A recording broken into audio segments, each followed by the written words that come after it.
los cursos. Si tienen alguna duda, Rosita, ahorita voy con usted.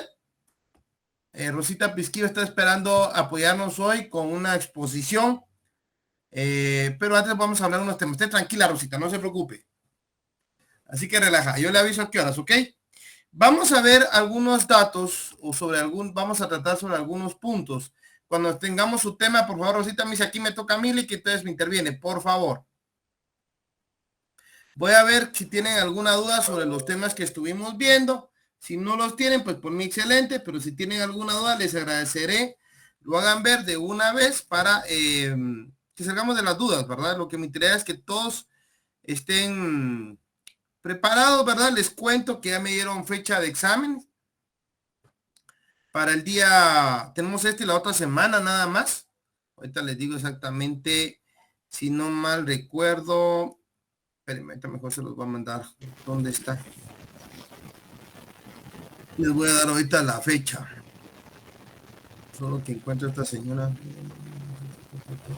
Me mandan muchos mensajes, mira. Entonces, es un problema. ¿Dónde está la licenciada?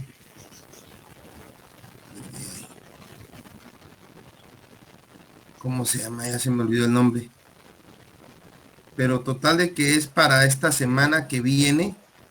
Tenemos las últimas 2 clases. Entonces, por si pueden ustedes ahorita, por favor, poner Maritza, ¿verdad? 22 de mayo, cabal, 22 de mayo, muy amable, ya que lo saben también, 22 de mayo tenemos nuestro examen final.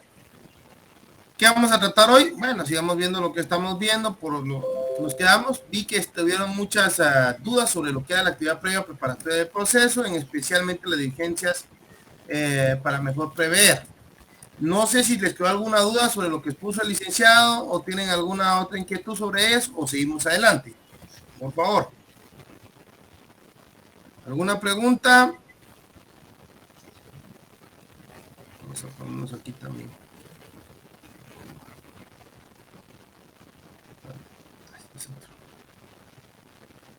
¿No tienen preguntas? Ok, sigamos. Ay, con la madre que encendí la cama. Aquí lo estoy. Hoy sí ya. Sobre lo que son, a continuación de lo que es todo lo que es la prueba anticipada, el anticipo de prueba viene la instancia procesal de la demanda, vienen los requisitos, no sé si tiene alguna pregunta, eso lo vimos también durante la clase. Si tiene alguna pregunta sobre los requisitos de la demanda, cuál es el cuerpo de la demanda, yo recuerdo que lo vimos, por eso es que no me di a dar la tarea de explicarlo tanto. Si tienen alguna duda pueden levantar la mano, pueden intervenir como siempre. Luego de eso pasamos a los documentos que deben acompañarse. También ya los vimos, acuérdense que hablamos sobre aquellos documentos que habilitan a la persona, los mandatos, etcétera, etcétera, los materiales. Creo que eso no sé si tienen alguna duda, para que lo platiquemos de una vez. Muy bien, si no tienen duda, los efectos materiales, todo eso pues está bastante sencillo. Recuérdense que todo esto entra en el examen. No se les va a olvidar. La defensa del juicio, ¿saben lo que es el allanamiento? Que es aceptar la actitud afirmativa del demandado. ¿Tienen alguna pregunta? Tampoco. ¿Me están oyendo, patojones? ¿Se me escucha? Sí, estamos escuchando. Sí, licenciado, le escuchamos. Ok, aquí no hay dudas, ¿verdad? Sobre las excepciones procesales. ¿Tienen alguna pregunta sobre las excepciones? Todo claro. ¿Perdón? Sí, todo claro. Ok, aquí tenemos todo claro con las excepciones. Muy bien. Las excepciones materiales y todo eso, esto, acuérdense que se lo estoy diciendo, entra en el examen. ¿Ya?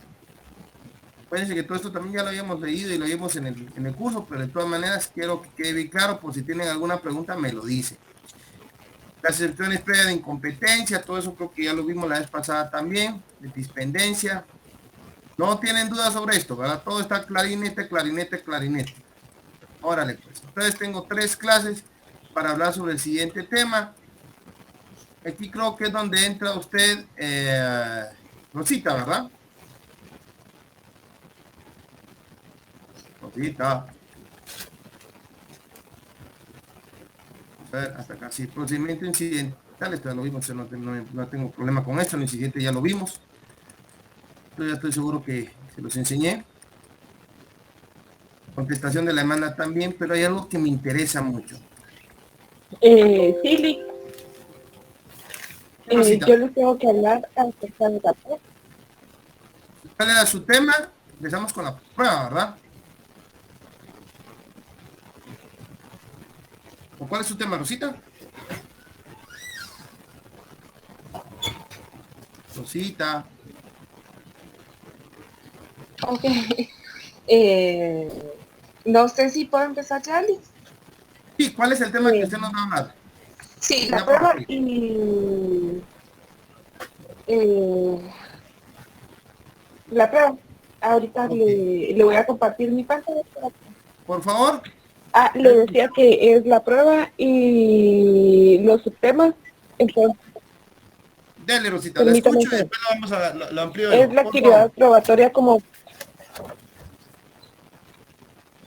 Dele, Rosita. Tiene usted la pantalla y tiene la oportunidad de exponer. La escucho. Si tienen alguna Ok, pregunta, pueden preguntar, muchachos. ok, ahorita les comparto mi pantalla. Un minuto, por favor.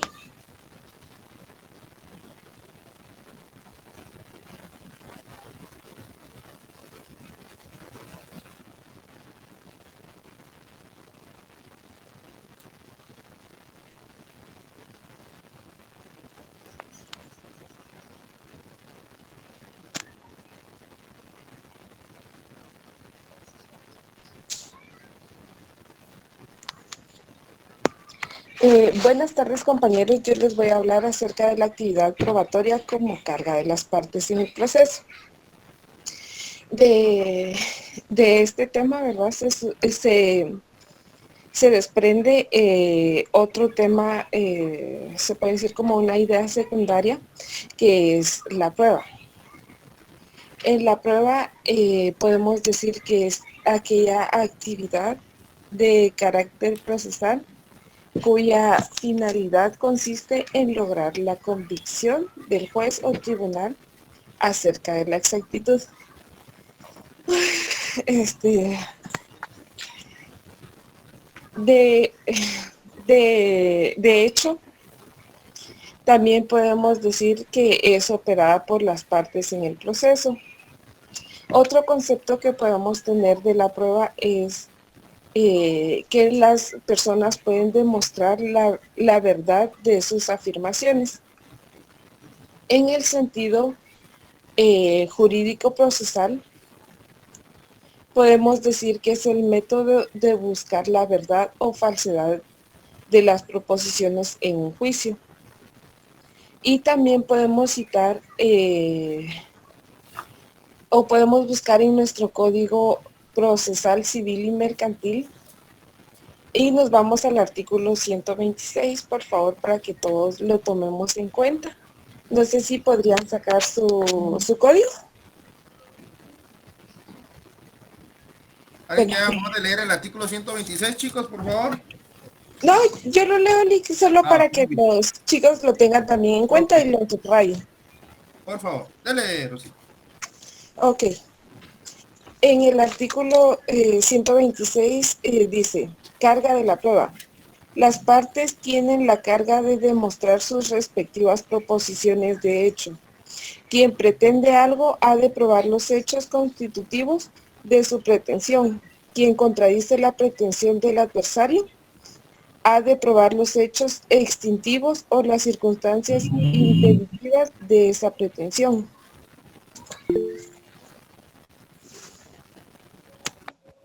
Bueno, básicamente entonces podemos entender con este artículo que nosotros para decir o para argumentar una Hay prueba, una pregunta, Rosita, perdón. Magda Petro, puede preguntar. Magda. Entonces, como Dios. Sí, entonces, Rosita. ok, bueno, entonces podemos decir que básicamente con este artículo lo que nos quiere decir es que si nosotros vamos a presentar una prueba tenemos que fundamentarla. Pero sí, y la prueba y sus elementos. En la prueba y sus elementos podemos encontrar que está dividida en objeto de la prueba, el hecho como objeto de la prueba y hechos exentos de la prueba. También hay una parte en el documento que nosotros tenemos que dice que la prueba tiene dos elementos más importantes que son la idoneidad y la admisibilidad. Por idoneidad entendemos que es la aptitud o buena disposición y capacidad que algo o alguien tiene para un fin determinado. Y la admisibilidad, esto quiere decir que es algo que debe ser aceptable.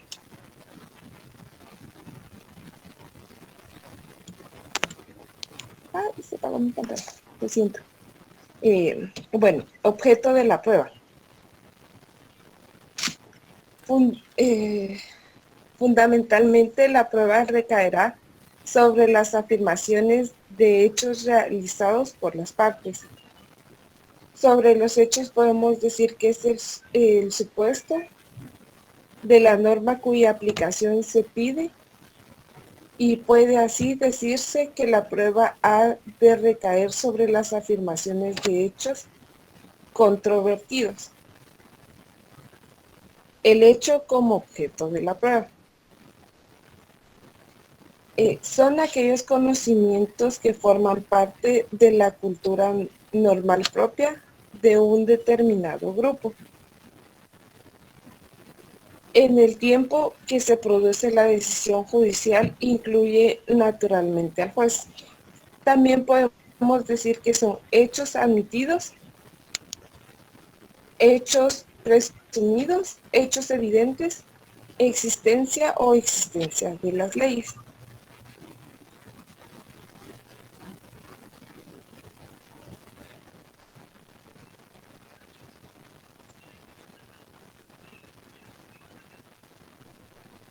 Ahora vamos con el subtema que es hechos exentos de la prueba.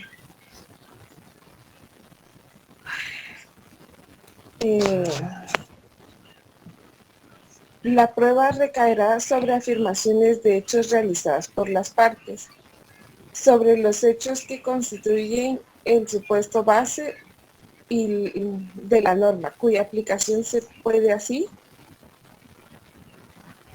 recaer sobre las afirmaciones.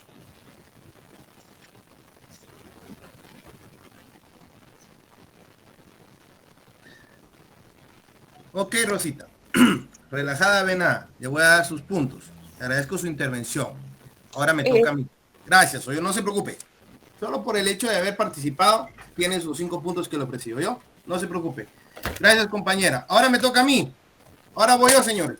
Bueno, gracias, Rosita. Vamos a empezar ahora con lo que habló. Voy a ampliarlo y un poquito. Creo que es prudente ampliarlo. Y fíjense que lo importante acá es lo siguiente. Por favor, como siempre, si tienen dudas me preguntan.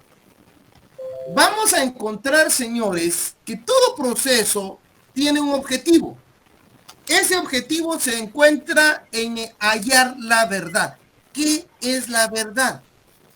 En el ámbito del derecho se puede hablar de que lo que consideramos verdad en una litis, hablando de litis, es quién tiene razón, a quién le asiste el derecho. Yo no puedo encontrar la verdad si no me fundamento, no me baso en algo que demuestre que ostento la razón. A esto es lo que se le va a denominar a la larga prueba, porque podemos decir que es prueba. Alguien que me haga favor de leer la primera parte, por favor. Concepto de prueba. Démosle rapidito, pues. Buenas noches, licenciado. Le voy a leer yo.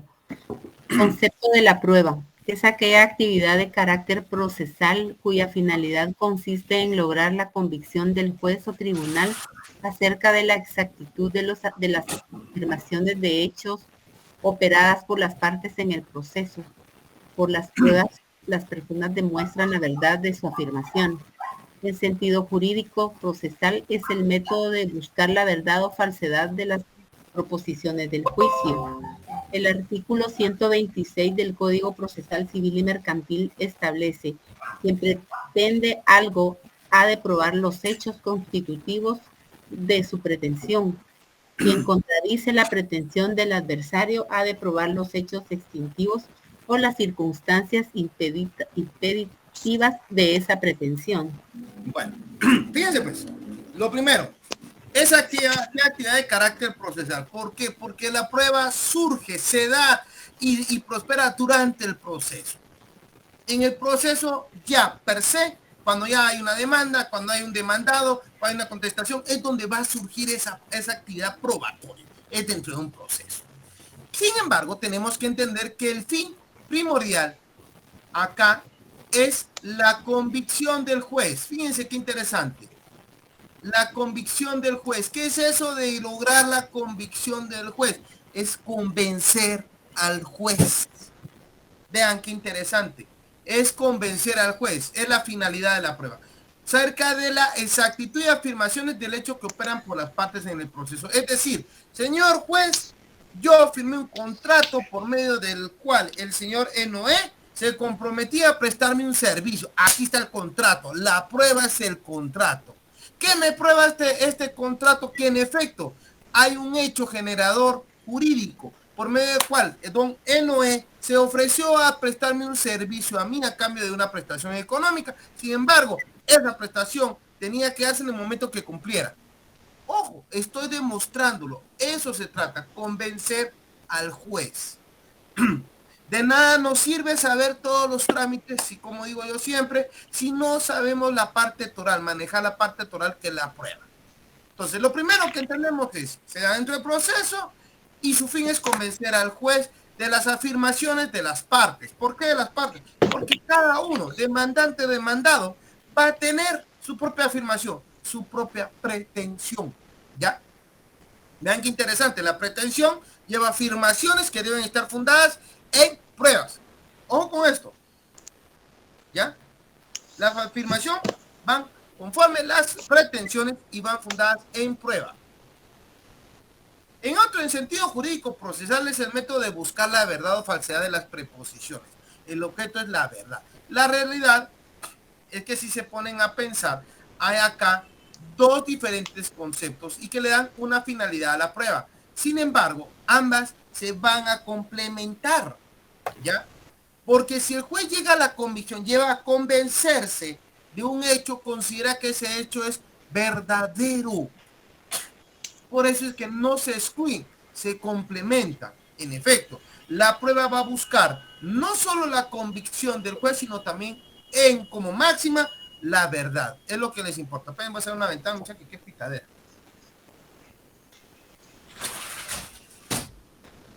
Ahora bien, también dice quiénes deben probar. Dice el 126, establece quien pretenda algo ha de probar los hechos constitutivos de su pretensión. Los hechos, como les dije, llevan afirmaciones que están fundamentadas en prueba. ¿Cómo se prueban? Con los medios probatorios.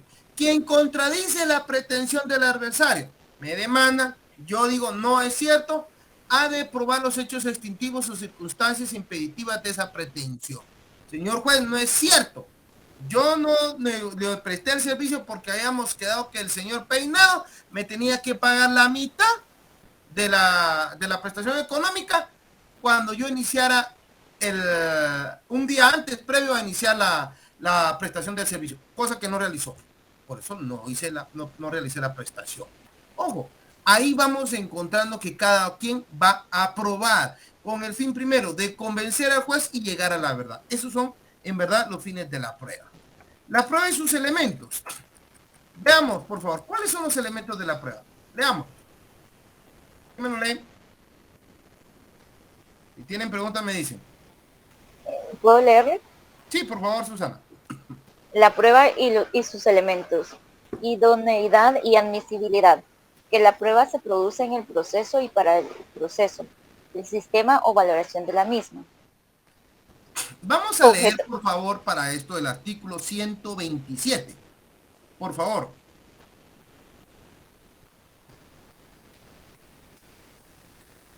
...127...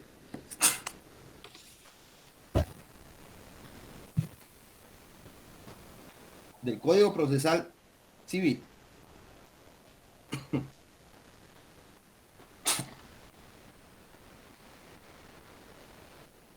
¿Quién me lo lee? Apreciación de la prueba. Los jueces podrán rechazar de plano aquellos medios de prueba prohibidos por la ley, los notariamente dilatorios o propuestos con el objeto de entorpecer la marcha regular del proceso. Las resoluciones que se dicten en este sentido son inapelables, pero la no admisión de un medio de prueba en oportunidad de suposición, no obstante a que se fuere protestada por el interesado, sea recibida por el tribunal que conozca la segunda instancia, si fuere procedente. Los incidentes sobre la prueba no suspenden el término probatorio, sino con respecto de la diligencia que motiva la discusión. Los tribunales, salvo texto de ley en contrario, apreciarán el mérito de la prueba de acuerdo con las reglas de la sana crítica.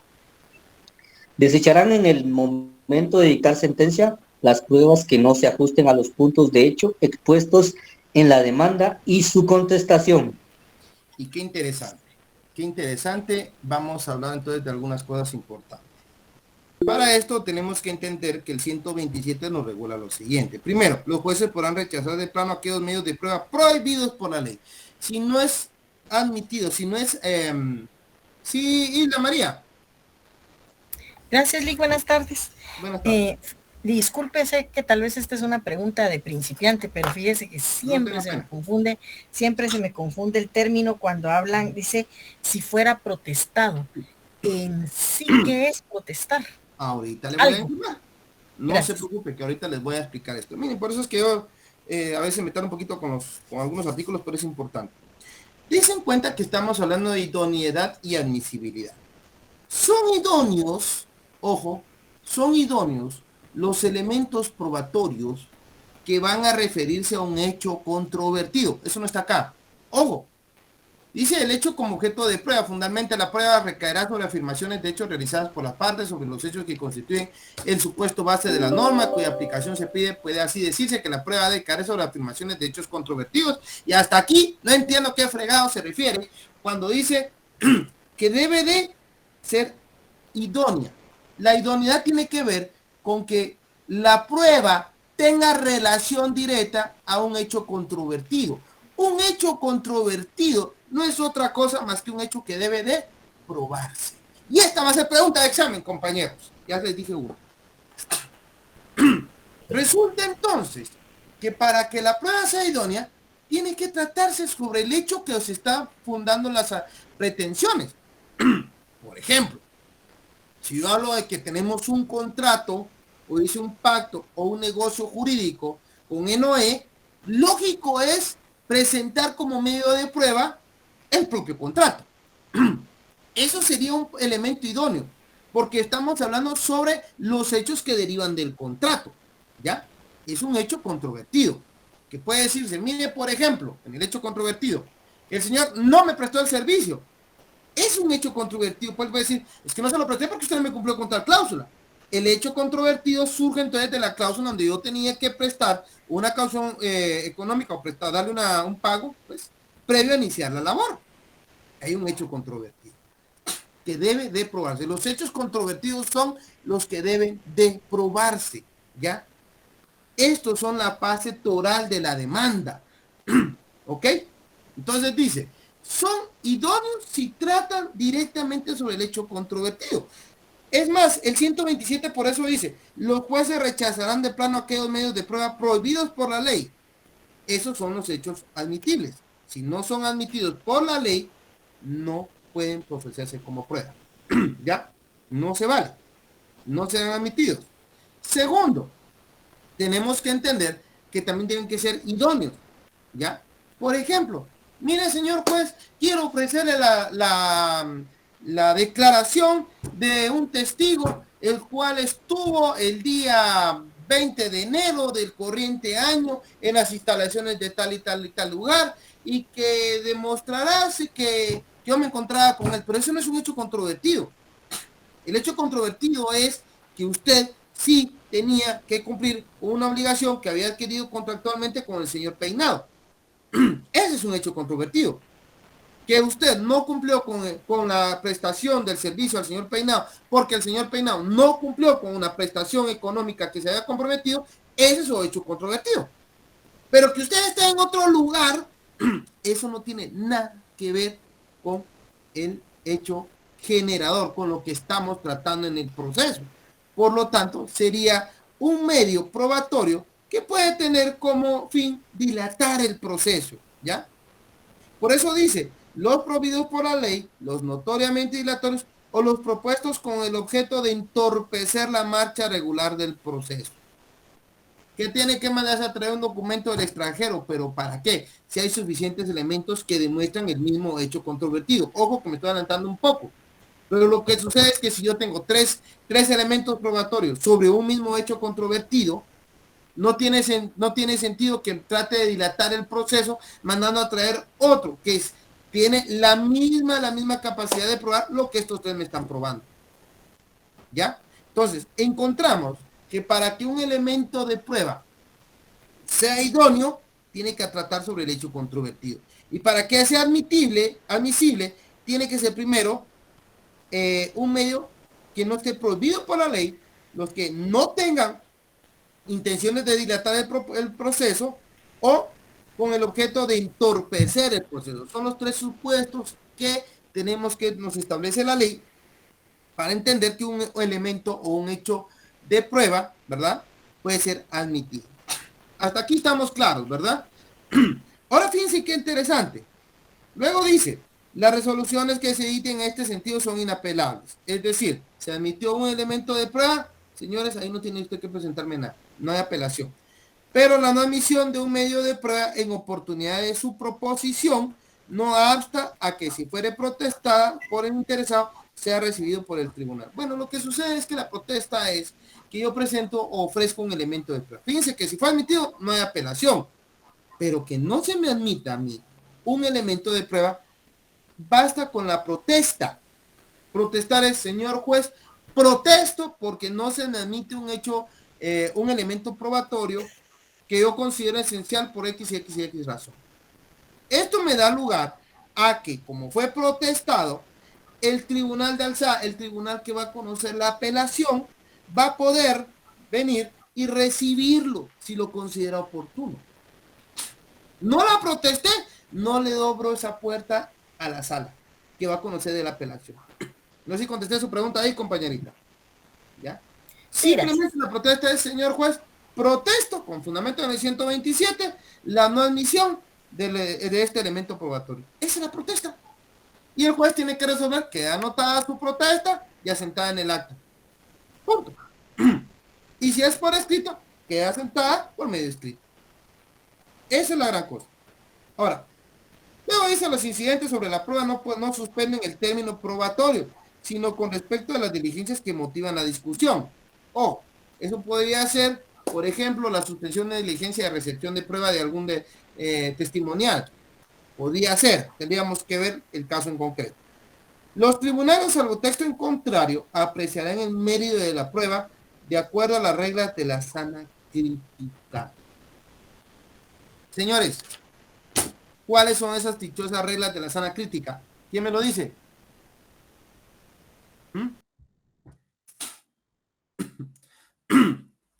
Doy 5 puntos al que me diga cuáles son esas reglas de la sana crítica.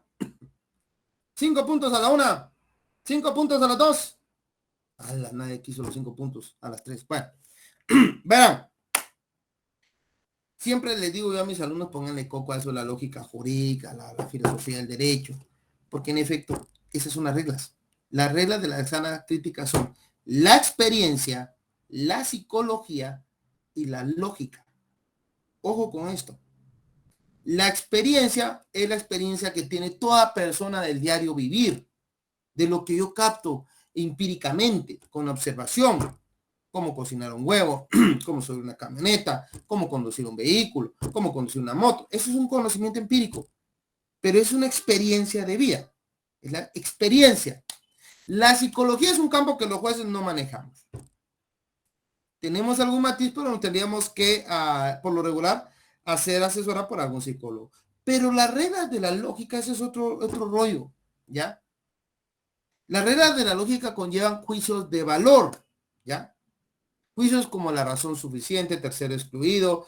¿Cuáles son los otros dos? Hay dos juicios más, ahí son 4. Razón suficiente, tercero excluido, única verdad. Hay otro. Pero son 4 tipos de juicios de valor y otros que establece ya la doctrina que en realidad el juez tiene que tener muy presentes a la hora de valorar un elemento de prueba. Esa es la forma en que se valora la prueba. Y por ejemplo, dice un juicio de valor, mire, una verdad es una y no hay otra, en contrario, ¿ya? 2 elementos o 2 aseveraciones, 2 juicios de valor que se contradicen mutuamente, uno es cierto y por fuerza el otro no es cierto. Des en cuenta. Entonces, una verdad es una, 2 juicios de valor que se contradicen, uno es cierto, el otro es falso. Otro dice razón suficiente. Para encontrar la razón suficiente, es decir, encontrar cuál es el verdadero, se necesita de un tercer elemento que fortalezca a decir cuál de los 2 elementos o juicios que se están estableciendo, o aseveraciones o afirmaciones, es cierta. Son juicios de valor, pero nos establecen un debido razonar. Es la lógica, la forma de un debido pensamiento, una debida razón. Cómo se debe pensar lógicamente, cómo debemos de pensar de buena manera para encontrar una verdad. Eso es lo que se trata. Por eso es tan importante la lógica. Ahora, vamos a seguir preguntando. Pregunto hasta aquí. Dudas hasta acá para poder seguir.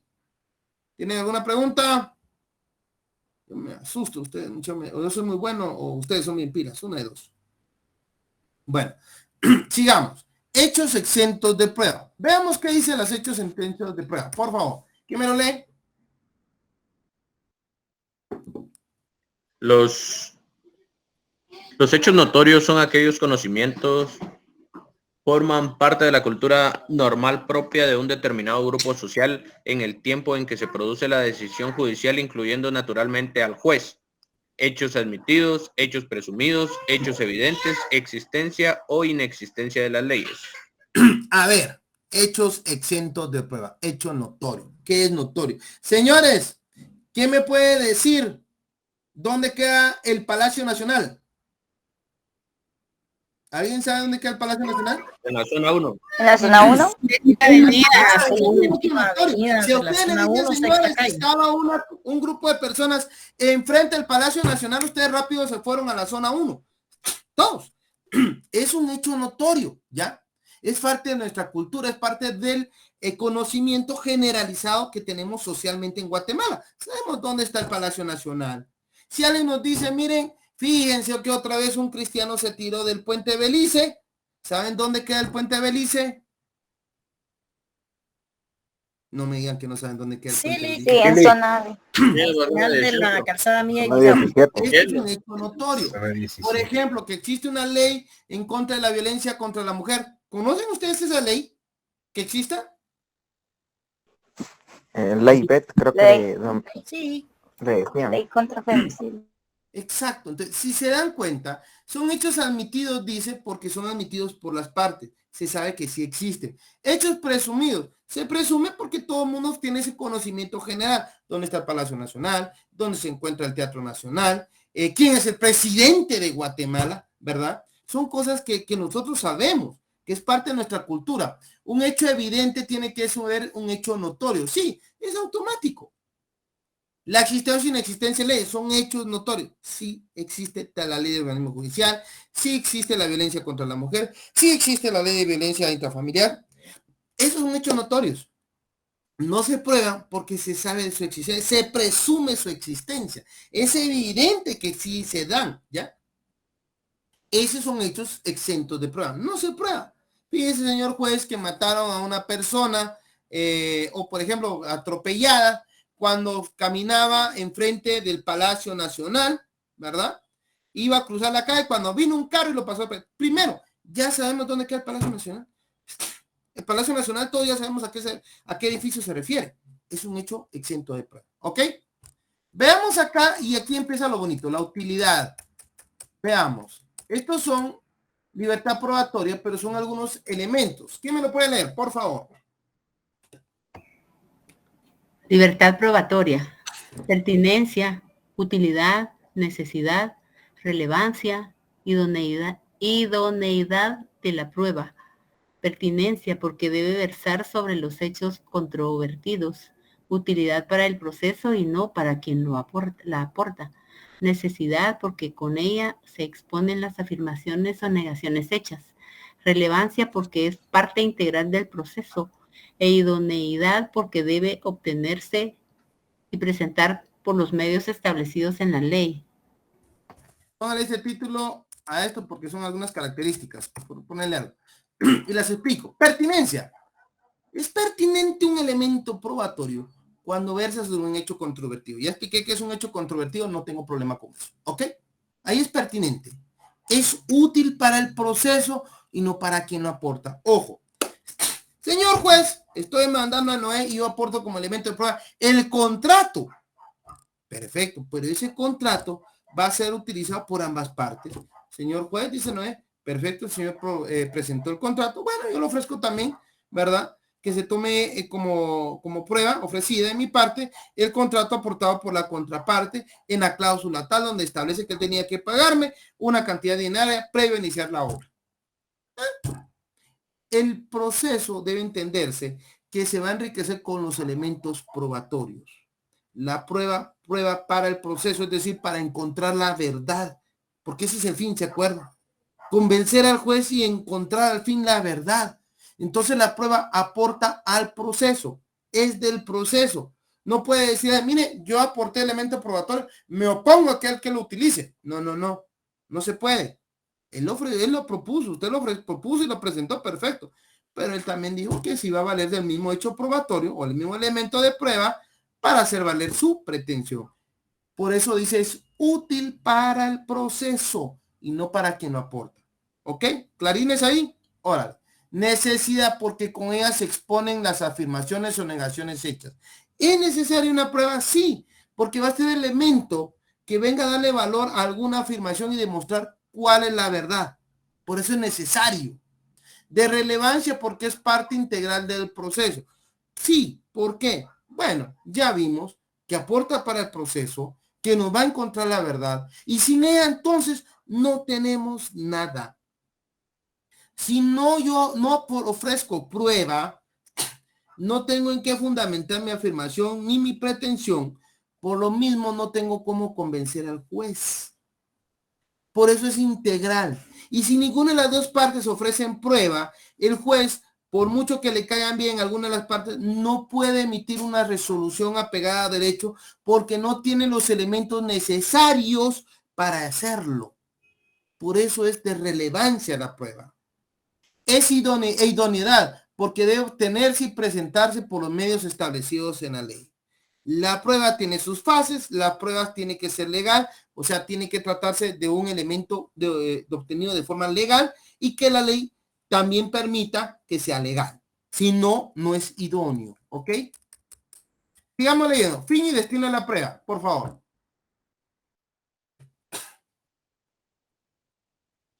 Lograr la convicción del juez o tribunal acerca de la exactitud de las afirmaciones de hecho operadas por las partes en el proceso, destino que la prueba aportada es para el proceso y no para quien la aporta de acuerdo con el principio de adquisición procesal. Aquí iba yo. Cuando hablamos que la prueba es del proceso o prueba para el proceso, hablamos de algo relevante. Hay un principio, el principio de adquisición procesal. Este principio es el que dice, no señores, la prueba aporta para el proceso, no para las partes, lo que les expliqué antes. Y de nuevo vemos que fin y destino de la prueba es lograr la convicción del juez y encontrar la verdad. En verdad esa es. Órganos de prueba. Pónganle coco a esto, por favor. ¿Quién no lee? Las fuentes de prueba son los elementos que existen en la realidad y los medios consisten en las actividades que es preciso desplegar para incorporar las fuentes al proceso. La fuente es anterior al proceso y existente independientemente de el medio se forma durante el proceso y pertenece a él.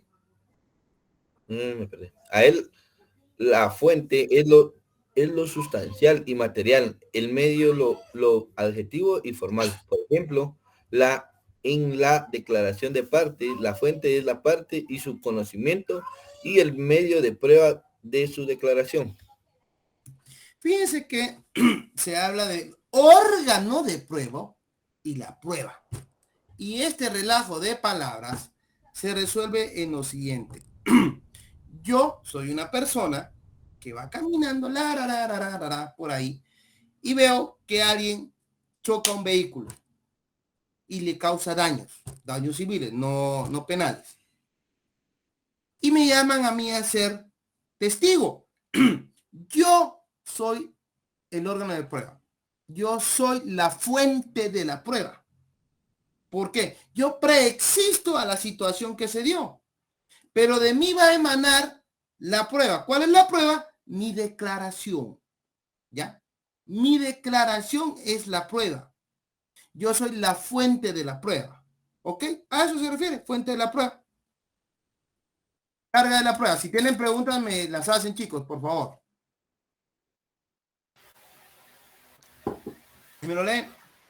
Las partes tienen la carga de demostrar sus respectivas proposiciones de hecho. Quien pretende algo ha de probar los hechos constitutivos de su pretensión. Quien contradice la pretensión del adversario ha de probar los hechos extintivos o las circunstancias impeditivas de esa pretensión. Eso ya lo platicamos. Tanto el demandado como el demandante deben aportar prueba para fundamentar o basar su pretensión y sus afirmaciones. Clasificación legal y doctrinaria de los distintos medios de prueba. Aquí empieza la ley. Veámoslo, pues. ¿Quién me lo lee? A. Por confesión. Es aquella que surge por la declaración sobre lo sabido o hecho por él hacia alguien voluntariamente o preguntando por otro en nuestra legislación. Es resultado de la prueba denominada declaración de la parte. Artículo 130. N. 1. La confesión puede ser expresa. Es la hecha con palabras o señales que clara y positivamente manifiestan lo confesado. Segundo, tácita. La que se infiere de un hecho o lo supuesto por la ley. Tercero, judicial. La efectuada en juicio.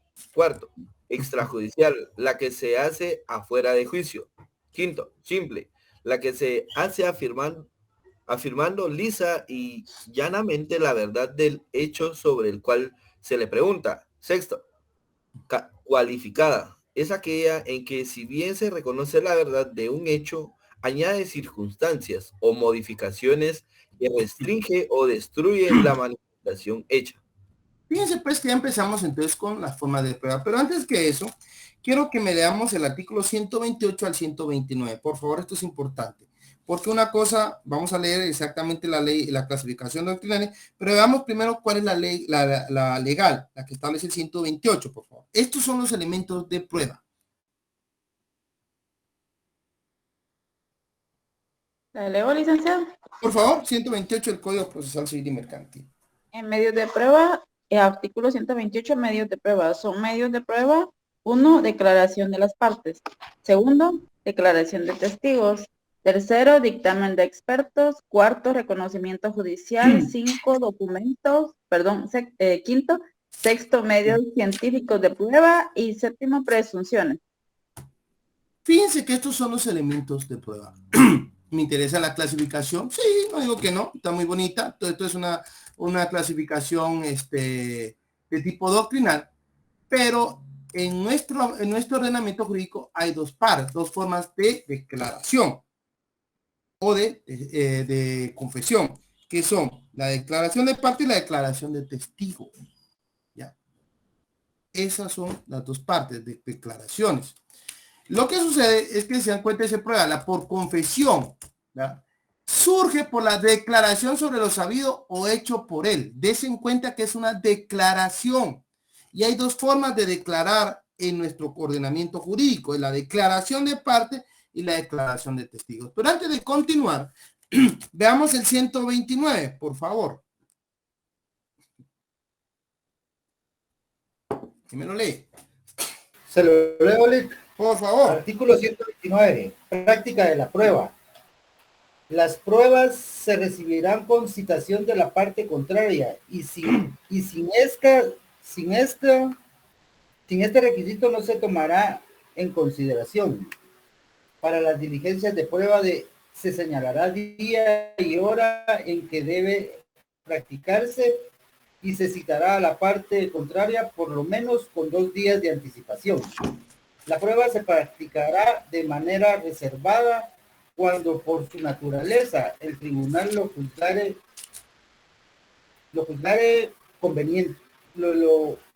conveniente. El juez presidirá todas las diligencias de prueba.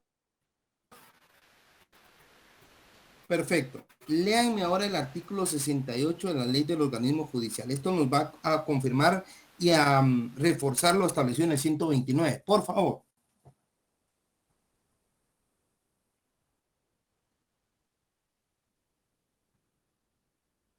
Sí, 68, ¿verdad? Por favor.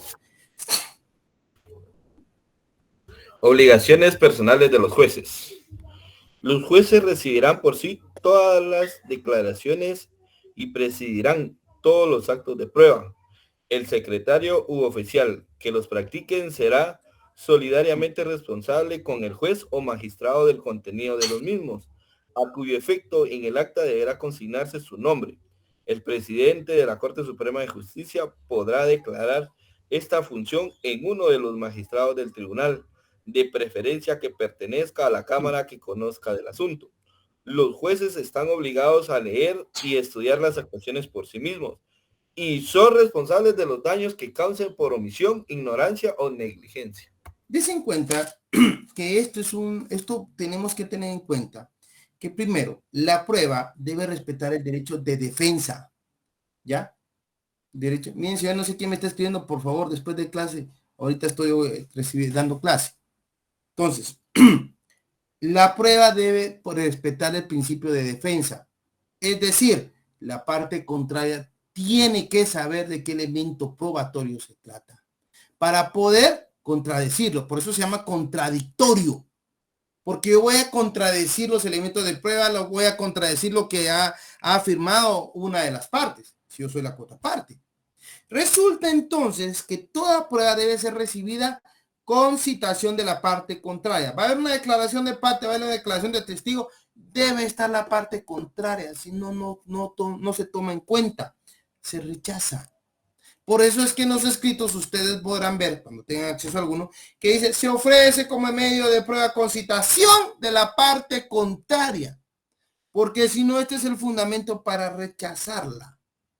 Y el artículo 68 lo que nos habla junto con este tercer párrafo del 129 de la inmediación procesal.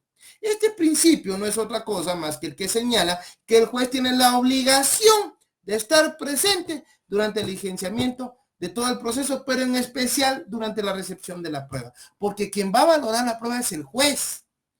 Antes se escuchaba, hace años, espero que nos esté dando, que habían los oficiales los que hacían el acta y se ponían ahí, recibían la prueba y el juez bien gracias. No, hoy no, el juez debe estar presente.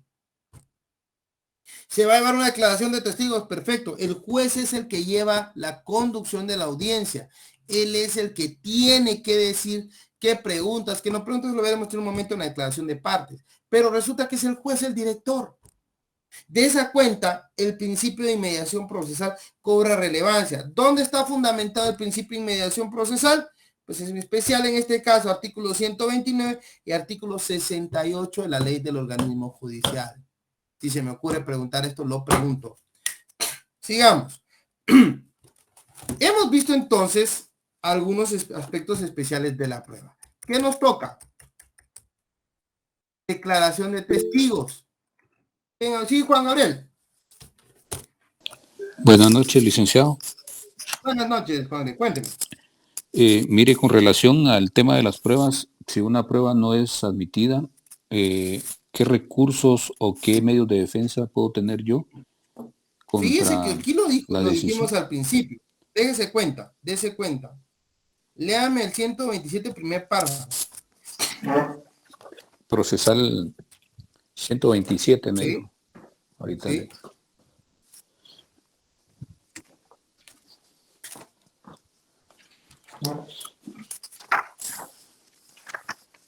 Aquí lo estoy buscando.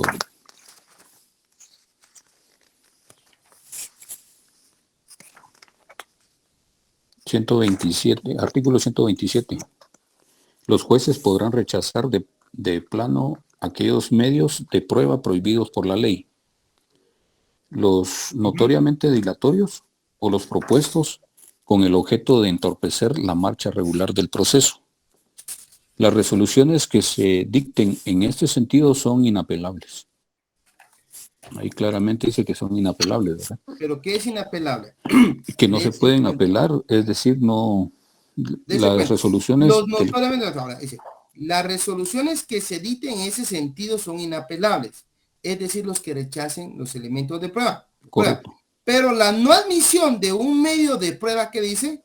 Pero la no admisión de un medio de prueba en oportunidad de su proposición no obsta a que, si fuere protestada por el interesado, sea recibida por el tribunal que conozca la segunda instancia, si fuere procedente. Entonces, un juicio oral, de esos que se conocen en trámite oral.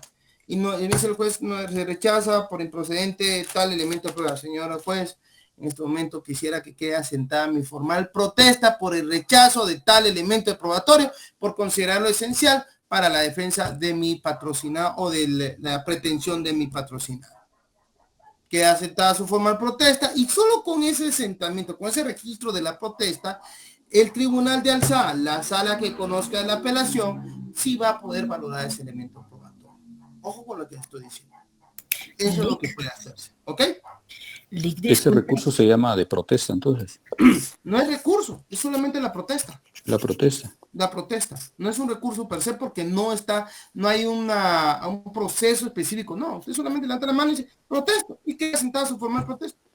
Pero más adelante el artículo dice, los incidentes sobre la prueba no suspenden el término probatorio, sino con respecto de la diligencia que motiva la discusión. Que ahí es de meterse a otro relajo, porque hay incidentes en cuanto al trámite de cada uno. Eso es al trámite, ¿ya? Ahí es donde entramos al trámite de cómo se va a diligenciar la prueba, ¿ya? Porque la prueba, si no fue admitida, usted la protesta para que sea recibida en segunda instancia. Incluso, le voy a decir, hay un artículo, iniciales, donde está. Y el único requisito es haberla ofrecido. Protestado. Sí, la ofreció. Obviamente, porque si no está ofrecida, pues ya prácticamente se perdió la oportunidad por el principio de preclusión, ¿no? Léame el 609, por favor. 609. Ajá. Ahorita lo vamos a buscar.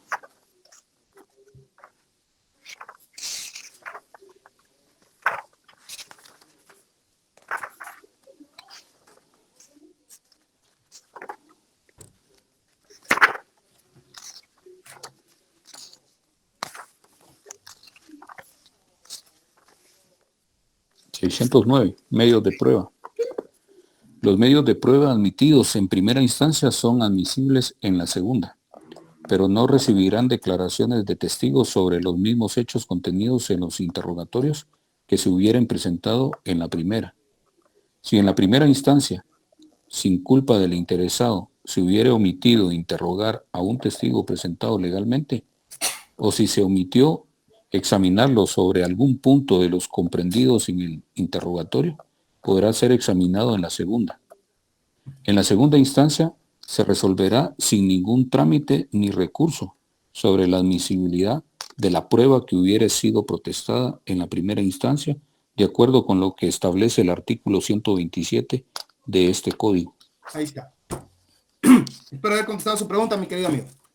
Muchas gracias, Lick, muy amable. Señores, son las 7 con un minuto, ya me pasé.